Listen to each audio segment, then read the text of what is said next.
as well. Hard work is one vital ingredient. The other vital ingredient also that I've also learned, say for example, even from President Xe's perspective, is the ability to work with others, to understand how others work and learn from others. That's probably the most important thing. How do you learn from others? And success breeds success. That's one of the things I've always kept in the back of my mind. So you surround, if wherever possible, you surround yourself with people who are much more successful than you, and you learn from them, and the success that they have, the techniques of how they do things, you learn, and you keep your ears open and your mind open, and see how what wisdoms they can impart to you. And from that kind of combination, that's how you actually become successful yourself. How is relationship important in your personal and business and political areas? Extremely important. You are only one person. You can't do everything. You only have two arms, two legs, one head, and you only have 24 hours in a day. So in order to get a lot of things done, you have to do a lot of things through others. And so it is absolutely vital that you work with others, you form a rapport with them, you form trust. You also glean from them what they can contribute. You don't have, no one is the font of all knowledge. No one has a monopoly of all the great ideas. So you have some great ideas, and you combine with others who have also some great ideas, and hopefully they gel together and complement each other and expand, and together as a team with great rapport and great and getting to come up with great ideas together, and you implement it together.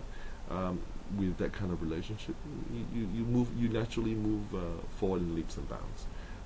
Hopefully, the bonus of this is actually that you enjoy the fruits of your labor together, and there's nothing more satisfying than sharing success and accolades with your team. Very important, very enjoyable too. What is your definition of success? Success? That's a very good question. I have a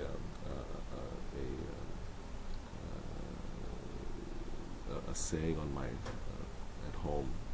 It says something. It goes along something like this: success is defined as learning from your mistakes.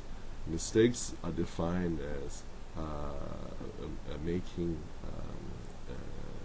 Actually, I can't remember the message, but something along the lines of success is defined on making mistakes. Making mistakes is being able to take a chance, and take a chance is when you actually is at the beginning of making your success. So it's a circular thing. So the idea is to never be afraid of taking a chance, and always trying something new, and that's when actually success becomes reality.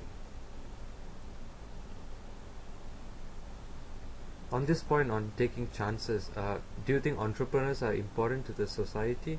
Oh, absolutely. And I'm not saying entrepreneurs is only from the perspective of commerce. It could be entrepreneurial in every form, in every facet of life.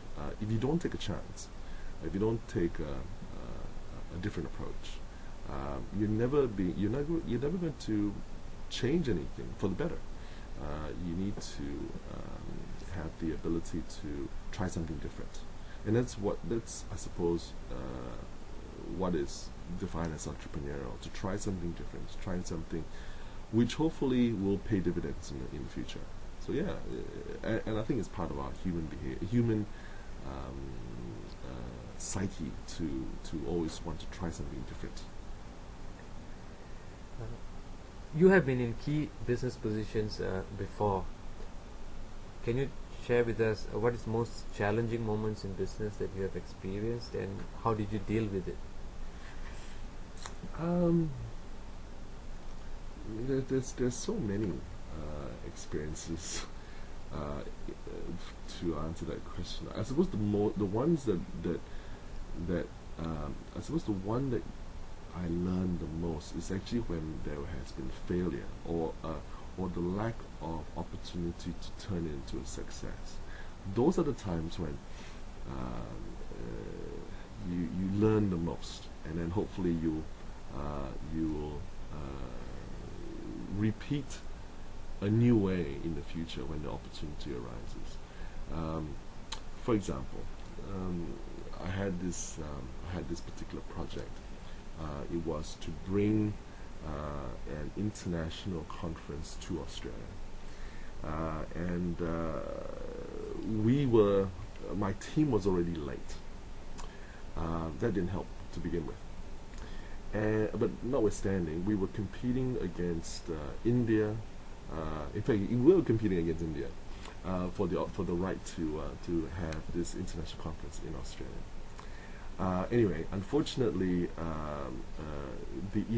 I don't know why the assessing panel had discounted the Indian submission. So India was out of the race, and Australia was left. And I thought, fantastic, we've got it in the bag. There's no other competitors.